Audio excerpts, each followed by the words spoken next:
No Batendo Ponto de hoje, Carol Dostal, especialista em LinkedIn, super referência.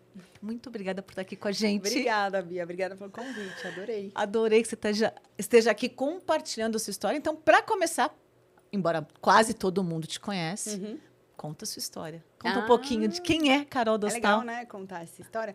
Eu acho que a gente é mutante, mas eu posso contar do começo, assim. Eu sou filha de um imigrante tcheco-alemão que nunca se naturalizou brasileiro. Eu acho interessante porque, olha só, eu tive contato com uma língua eslava desde pequena e com sempre tcheco e alemão. E a gente recebia muita gente, né, muito estrangeiro na minha casa. Então, para mim, era normal, sabe? Comer comida diferente. E eu tenho uma irmã tcheca também, que está chegando agora, dia 27 de abril, ela vem me visitar. Que fantástico. E assim, outro mundo, né? Completamente diferente, até porque era um país fechado, até a queda do Muro de Berlim. Então, assim, a gente vê muita diferença. A minha irmã, com 21 anos, ela veio para o Brasil e ela tinha acabado de adquirir a primeira calça jeans dela. Ela é mais velha do que eu. Olha que Muito incrível. louco, né? Por isso que é interessante a gente estudar a história. E a minha mãe nasceu no interior, numa cidade perto de Ribeirão Preto, de Batatais. Então, assim, eu sou filha de uma cultura extremamente rígida e de uma cultura extremamente soft, assim. Que barato. Esse misto te tornou você essa pessoa mutante. Razão com emoção, assim. Que fantástico. E é isso. Aí, bom, contando um pouco da minha parte profissional. Então, fui filha única aqui no Brasil, que isso não me agrada muito. Essa parte toda de saúde social que a gente tá tão em voga agora, com essa nova embalagem pós-SXSW, todo mundo tá falando de saúde social. Então, essa parte da infância, para mim, eu nunca gostei muito de ser sozinha. E pelo fato de ter sido filha única, eu gosto de grupo, eu gosto de tudo que é colaborativo, tudo que é em dupla, tudo que é, sabe, em galera. Eu gosto disso. Eu gosto de gente, entendeu? Então, assim, quando você me chamou para vir aqui, para mim é sempre uma oportunidade. Eu realmente gosto, é genuíno. Que legal. E aí me formei em administração de empresas. Primeiro eu fiz hotelaria, tá? É um segredinho, que ninguém sabe. Mas isso te deu uma bela base para o seu trabalho. Eu fiz hotelaria porque, assim, eu sempre fui de ir nas tendências. E naquela época, quando eu terminei o colegial, eles estavam falando que esse mercado de hotelaria ia crescer muito no Brasil. Deveria ter crescido muito mais. Deveria ter crescido muito mais. E aí eu falei, nossa, uma oportunidade. Eu sempre gostei de coisas, assim, novas, de oportunidade, sabe? Que era mais trend. E aí, entrei na segunda turma da FAP de hotelaria. E eu fiz o vestibular no meio do ano, assim. Era julho, quando começaram a fazer esse negócio de vestibular em julho. Aí, eu não queria mais estudar, né, no colégio. Porque eu falei, já entrei na faculdade que eu quero. Acabou. Aí, conversei com meu pai. E aí, ele falou, olha, eu acho que a gente tem condições de pagar a faculdade para você. Vamos deixar a vaga da faculdade pública para quem realmente precisa. E eu estou dizendo que é uma cultura, você vê, europeia. Porque não tem aquela história da fábrica da Volvo, que as pessoas que chegam primeiro param mais longe. Sim. E as que precisam, que chegam atrasadas, param mais perto. Então, eu acho que eu tenho esse conceito, que depois eu fui descobrir que chama accountability. Tem um nome para isso. O João Cordeiro, que é muito meu amigo que fala de accountability, ele falou, Carol, isso que você vive é accountability. Eu, tá bom. Bom, aí entrei, aí fiz hotelaria 1 ano, aprendi um monte de coisa. A gente tinha que fazer drink. Eu tenho um curso de bartender, de drink. Eu sei fazer drink, gente. E aí, no final, eu acabei vendo que eu precisava de algo um pouco mais rudo, com mais consistência, e fui para administração. Pedi transferência para administração e cursei. Eu amo estudar. Não satisfeita, resolvi fazer direito também. Então, olha o que eu fazia. Eu fazia direito de manhã, estágio à tarde e trabalhava à noite. E fazia administração à noite. Olha, que interessantíssimo. Eu sempre amei estudar. Aí eu fui emagrecendo, perdendo peso, ficando cansada. Aí os meus pais falaram, olha, decide, termina uma primeiro, depois você faz a outra, porque não dá. Aí terminei e concluí a administração. E quando faltava uma semana, assim, para terminar a administração, eu falei, gente, eu amo os meus amigos, eu amo a faculdade, eu não me vejo fora dessa faculdade. O que eu vou fazer da minha vida fora desse ambiente, assim? E já entrei na pós-graduação de marketing. Nossa, eu não sabia de nada disso. Não, aí eu já incrível. fiz pós-graduação de marketing, e aí foi tudo isso. Então, os meus empregos, meus primeiros empregos... O meu primeiro emprego foi em perícia financeira. Tá vendo? Olha que loucura. Em perícia financeira. Nunca imaginei isso. Depois eu fui para recrutamento e seleção só de profissionais de tecnologia. Então, eu tinha, que naquela época, estava muito em alta, assim, as habilidades técnicas em .NET, Java. Uhum. E aí era muito difícil achar. O mercado estava aquecido, a gente não conseguia encontrar. E falar com pessoas mais técnicas, que naquela época... Hoje a gente fala muito, né, de aperfeiçoar a comunicação e tal. Mas naquela época não era assim. E aí, foi isso. Muito bom. Foi assim que começou a minha carreira. Mas como você chegou a ser especialista em LinkedIn? É, E então, referência. Essa é a parte mais importante. Né? Até porque você hoje tem feito um trabalho incrível com o C-Level. Né? Um trabalho bem específico, Isso. bem valioso. Né? A vida, né? Nada acontece à toa. Eu sou bastante espiritualizada, eu acho que nada acontece à toa. Eu fiquei um tempão prestando um processo seletivo para a Coca-Cola FEMSA. Tá. Assim, meses, porque eu queria ser trainee de qualquer jeito. Eu tinha uma super amiga, que hoje é minha comadre, que tinha passado no processo de trainee. Ela falou que era muito bom e tal. Eu falei, não, eu quero ir para a Coca-Cola. Bom, passei. Quando eu passei, o meu pai faleceu.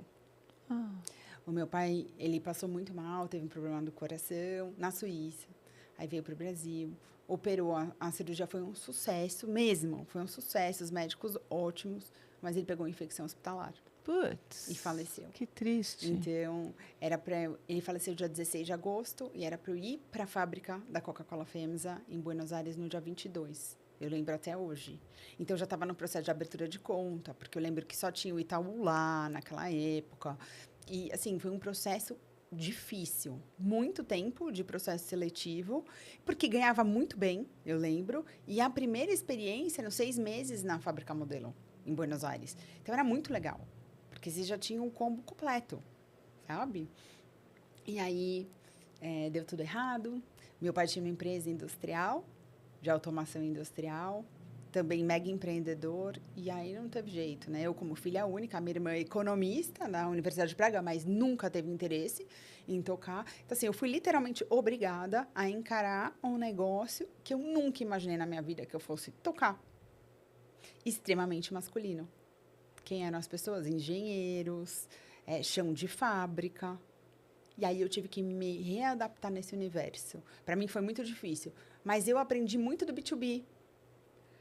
Porque na faculdade e na pós-graduação, a gente aprende muito de B2C. Como vender uma Coca-Cola, como vender um Danoninho. Naquela época, agora não. Mas a gente quase não sabia a estratégia do B2B. É fato.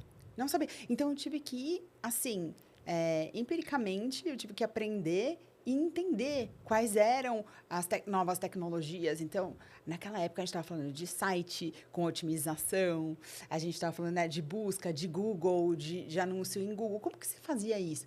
Eu adorava. Então, eu ia atrás dos experts para poder fazer a empresa. E tanto é que eu toquei a empresa foi muito bem, obrigada, até que eu fiz o exit dela, porque não era feliz, não era o que eu queria. E uma amiga minha, que é diretora da Meta, agora ela foi para o Pinterest, um crânio. Eu falo que ela é minha mentora, a gente tem que andar com gente, sim, acima da gente. Ela falou, Carol, você não está feliz? Sai. Vai para outro lugar, vai fazer outra coisa. Eu falei, mas não dá, eu já estou há um tempo nessa empresa familiar. Quem vai querer me contratar? Ninguém vai querer me contratar. Ela, você só pode estar brincando, né? Aí ela começou a listar várias coisas, porque ela é minha amiga de muito tempo do colégio, ela começou a listar. Você é extremamente inteligente, você fala inglês fluente, você foi viajar para a Alemanha com 11 anos, com 12 você foi fazer intercâmbio para os Estados Unidos, você é extremamente resiliente, você é rápida, você é early adopter em qualquer tecnologia, ou seja, que adota a tecnologia mais rapidamente. E é mesmo, viu? E ela falou assim, você tem um monte... Aí eu olhei para ela e falei assim, gente, a síndrome da impostora me pegou. Eu nem tinha essa consciência, sabe, da diferença de homem e mulher no mercado de trabalho. E eu falei, putz, ela tem razão. E aí ela falou, olha o LinkedIn. Agora, todo mundo quer saber do LinkedIn, todo mundo pesquisa pelo LinkedIn, refaz o seu LinkedIn, começa pela foto, me deu umas dicas básicas, porque ela também não era expert nisso, ela estava vivendo como executiva. Eu mergulhei nisso. Eu li tudo o que você possa imaginar de LinkedIn em todos os especialistas americanos, porque não existia essa profissão ou esse encargo, especialista em LinkedIn. Tinham pessoas que falavam um pouco disso. E lá fora. E lá fora. E aí eu fui, pesquisei. E aí eu comecei a estruturar. Foi quando, em menos de uma semana que eu estruturei meu perfil, eu fui contratada por uma startup francesa, também de tecnologia. Porque eu já tinha trabalhado com o mercado de tecnologia, eu amo.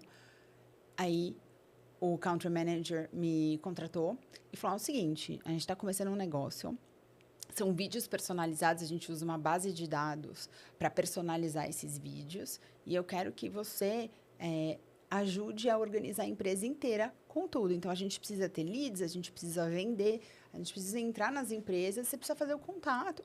Tem LinkedIn e Google. Se vira. As funcionalidades do Google. Se vira. E aí, eu fui me virando, fui fazendo. E as pessoas começaram, nossa, Carol, como que você consegue agendar com o presidente da empresa XPTO? Como você consegue falar? E eu falava muito bem, e eu era muito aceita. E eu comecei a perceber, assim, o que eles estavam gostando do meu perfil, o que eles sentiam interesse naquele perfil para abrir as portas. Porque todo mundo quer vender um monte de coisa. E eu não tinha esse apelo de venda, eu tinha apelo muito construtivo, de ajudar, de colaborar, que é o coração do LinkedIn, é compartilhar. É sempre assim. E aí, o meu marido, que é advogado, sempre trabalhou em banco, mercado de capitais, fundo de investimento, ele estava num banco que ia ser comprado. E ele falou, olha, esse banco vai ser comprado, eu não sei se eu quero ir para essa nova aquisição. Estou preocupada. Eu falei, não, me dá seu LinkedIn que eu te ajudo. Ele falou, imagina, para advogado não funciona.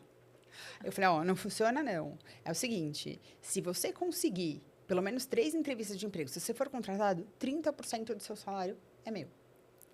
Você está brincando? Sério, é sério. Eu não brinco, eu falo sério. E foi. Ele foi.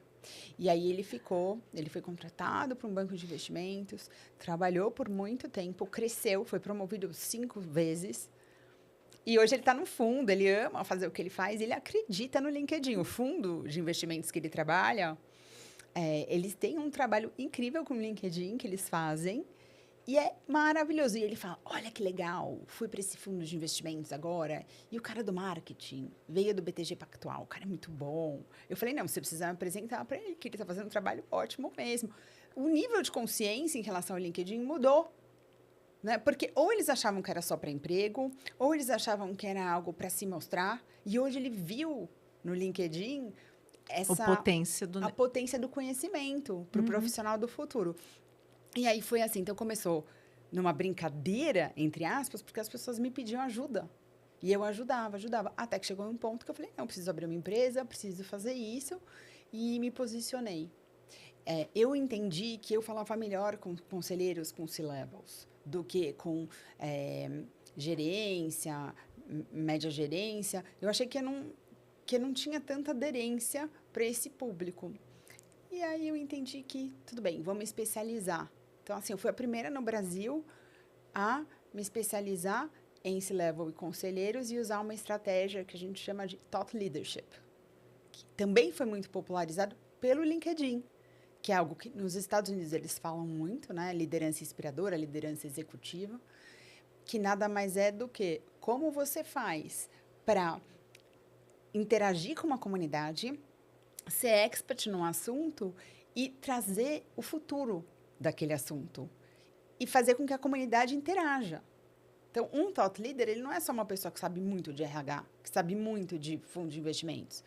É uma pessoa que, além dela entender muito o que ela está falando, ela consegue engajar a comunidade e olhar para o futuro daquele setor, daquela empresa, daquele produto. Ele vai além.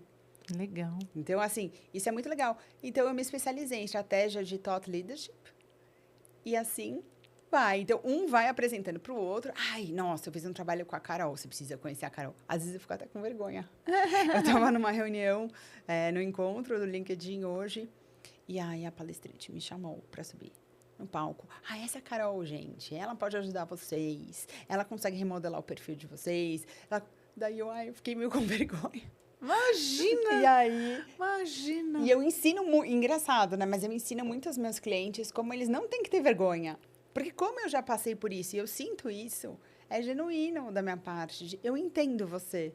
Eu sei que você não quer colocar uma melancia no pescoço para aparecer no LinkedIn. Você quer estar lá de forma consistente e elegante.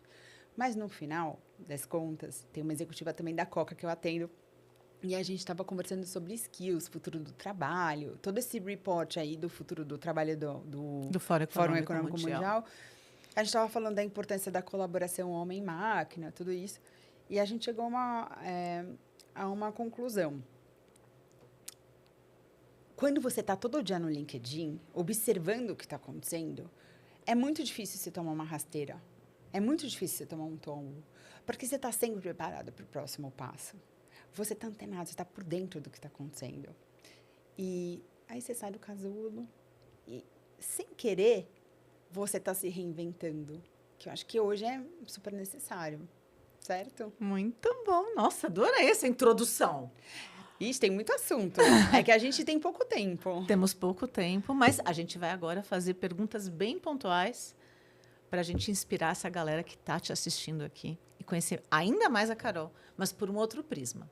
Para começar, um fracasso ou aparente fracasso que te preparou para um sucesso futuro? Não, eu acho que esse fracasso de não ter entrado, de não ter feito o trainee, que eu queria muito, na verdade, ele me preparou. Então, de não ter feito, de ter entrado para uma indústria que não era minha, que eu não gostava, acho que isso foi uma preparação para eu admirar e valorizar o que eu tenho hoje. Eu valorizo as pessoas, eu valorizo o meu trabalho. Então, essa gratidão que me dá esse gás. Que então, legal. acho que esse foi o meu fracasso, entre aspas. Entre aspas. É isso aí, porque na verdade te preparou para o sucesso atual, que é maravilhoso.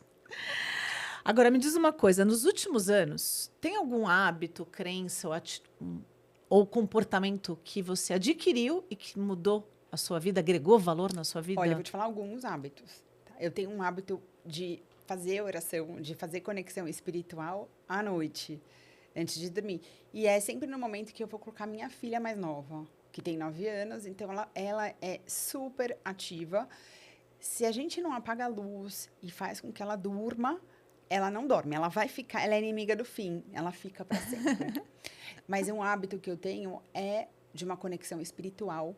Legal. Independente de religião, mas eu sempre faço isso como se fosse uma meditação, um momento de agradecimento, respiração em 4 tempos, que foi uma amiga, a Paula Pilege, ceramista, olha isso, esposa do João Olivério, também que é um super especialista na área de vendas, e ela me ensinou essa respiração em 4 tempos, uma vez que eu tive uma crise de pânico no trânsito em São Paulo, pós-pandemia. Olha. A gente não percebe, eu trabalhei tanto na pandemia, tanto, assim, porque eu queria ajudar as mulheres empreendedoras, eu queria ajudar os empreendedores. Você ajudou muito a gente no IVG. Muita gente, muito. E assim, eu ficava desesperada, porque a gente não sabia o que ia acontecer. Mas quando acabou a pandemia, eu senti todos os efeitos do meu corpo, do cansaço. Então, ela me ensinou, numa crise que eu tive no trânsito, por telefone, ela me ensinou a fazer a respiração em 4 tempos. Ela falou, Carol, puxa em 4 segundos, segura em 4 segundos e solta em 4 segundos. Então, essas 2. E a outra, que eu acho que é essencial, essencial é desligar as notificações do seu WhatsApp.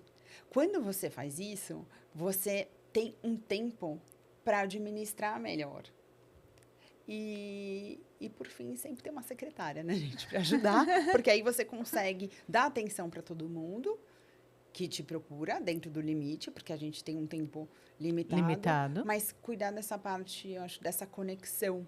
Muito bom. Que, olha, é uma coisa que eu aprendi com a Oprah também, a Oprah Winfrey, que todo mundo ama a Oprah, não dá. Sim. Ela falava que nas entrevistas de emprego, para trabalhar na empresa dela, ela perguntava para a pessoa, você tem alguma prática espiritual? Você faz alguma conexão espiritual?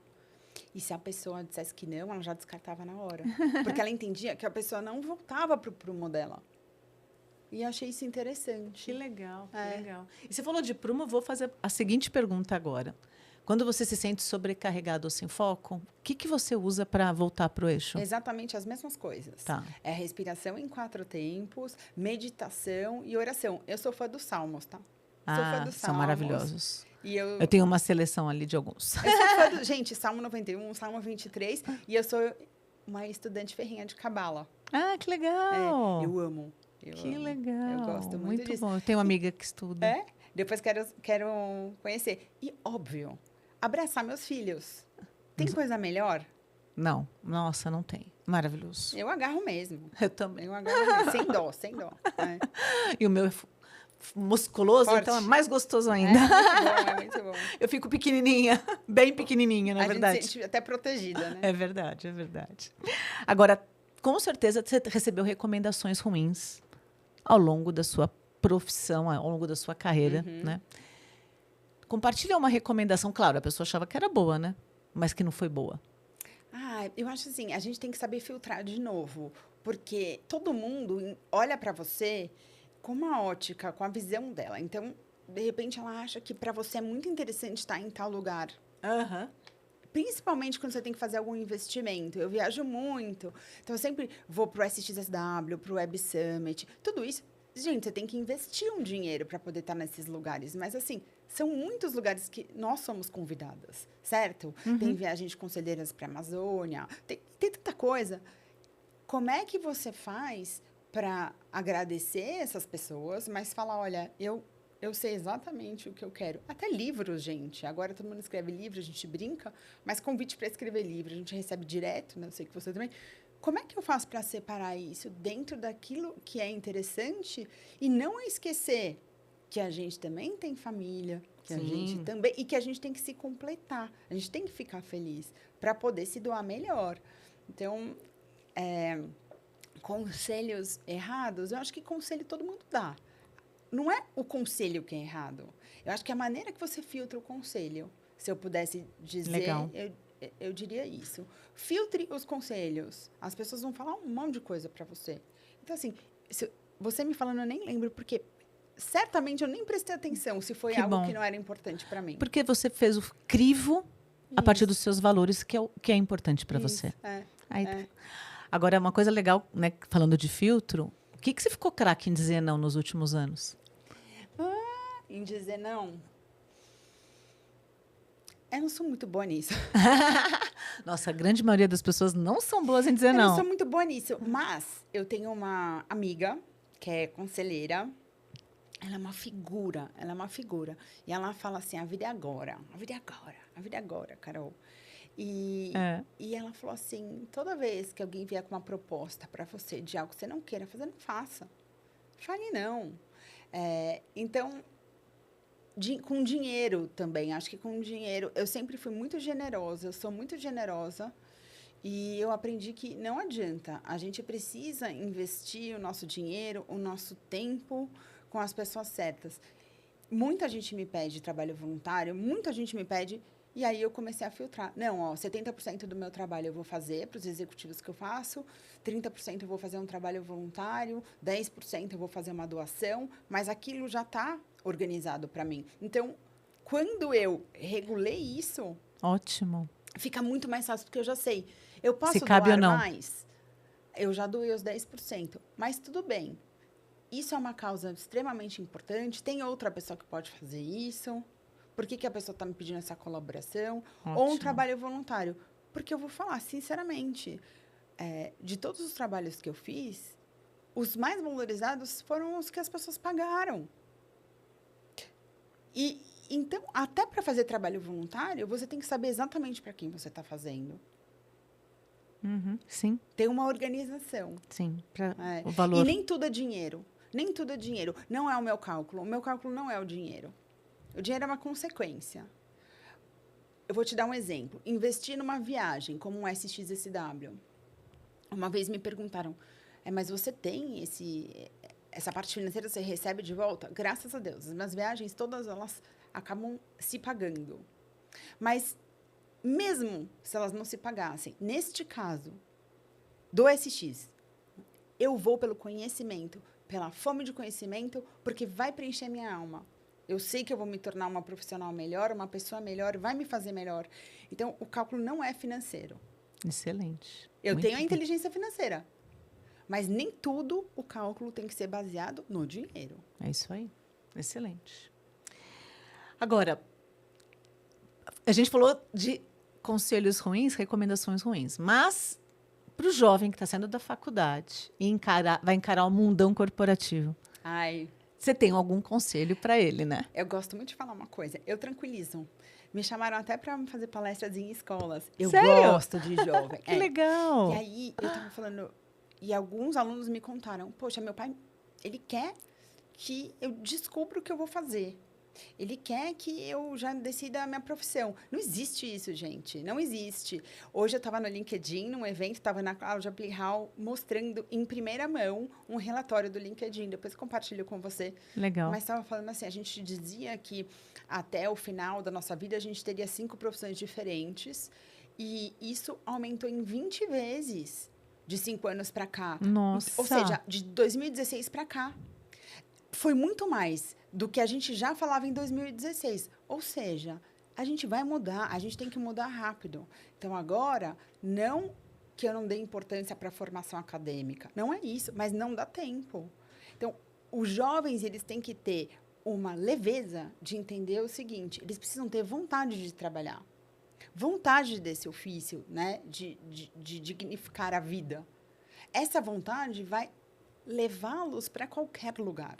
Para qualquer lugar. Porque daí eles vão aprender, eles vão reaprender e assim vai. Então, esquece esse negócio de ter uma ideia de profissão. Eu vou ser médico. Gente, você não pode ser um médico com colaboração humano-máquina, por exemplo. Não é você sozinho.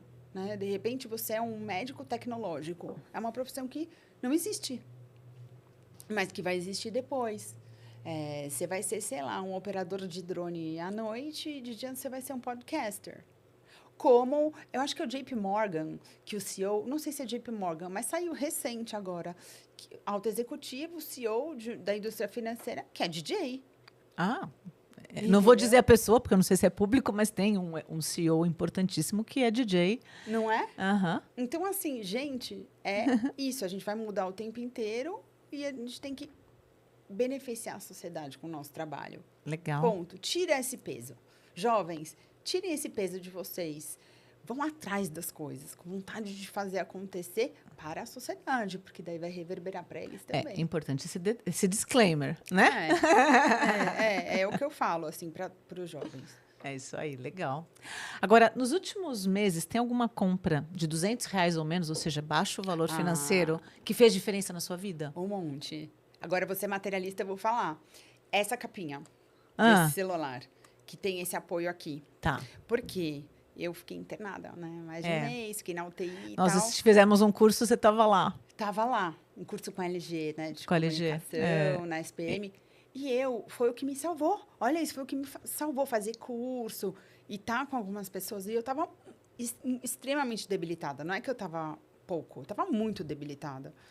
Mas o meu marido chegou com essa capinha, tá? Que acho que custou 50. Seja menos de 100. E facilitou muito minha vida. Porque, eu não caía, então eu pude assistir as coisas, que podia fazer os cursos online que eu queria apoiar. Que legal. Essas são muito bacanas. Muito bom, muito bom. Excelente.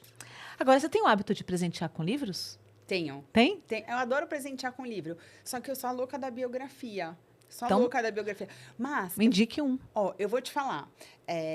Eu vou te falar 3 livros. Tá bom. Que eu amei. Eu amei, amei, amei. A história do Matthew Perry, do Friends. Eu gostei muito. Porque, que interessante. Assim, eu não tive contato, nem cheguei perto de drogas e tal. Mas toda família sempre tem uma história dessa. E foi muito engraçado ver como ele foi caindo até chegar à morte dele mesmo. É bem legal a história do Matthew Perry. Gostei. É extremamente sensível, vulnerável, bacana. Gostei bastante. Daí eu estava lendo do Onassis, a biografia do Onassis, que eu gostei muito. E a minha preferida mesmo é do Marlon Brando, porque eu nunca imaginei que ele tivesse uma história tão louca de vida. Sério mesmo? Você não imaginava? Não, assim, eu sabia que, né, artista já é diferente, mas a história dele é incrível, porque ele morou, inclusive, na Ásia. Olha, é louco. Vale Assim, a pena. e é um francês que escreve. E esse mesmo francês, que agora eu esqueci o nome, ele escreve muito bem. E ele também fez um livro que fala a história da Marilyn Monroe com o caso que ela teve com o JFK, que é muito bacana. Olha aqui. Aí um livro bobo e super mainstream que todo mundo lê, mas que eu acho que ele é muito legal se você parar com um olhar de observador, é o Essencialismo, que eu acho ele é como se fosse, sabe, uma Bíblia, uma Bíblia que eu acho que você tem que ter, e outra Bíblia do mundo corporativo, para mim, é Accountability e Disculpability do João Cordeiro. Assim, eu perdi os meus, emprestei. Sério, eu sou totalmente fã do que ele fala, porque eu acho que, assim, a solução do Brasil está nisso. De verdade mesmo. Eu sou embaixadora do conceito. Para mim, a solução de tudo está em accountability. A gente tem autorresponsabilização. Sem dúvida. Para as empresas, então, gente, como que você começa com um colaborador no dia 1 sem treinar a pessoa? Porque, às vezes, ela não foi treinada. Ninguém falou para ela que, olha, você tem que assumir as consequências dos seus atos.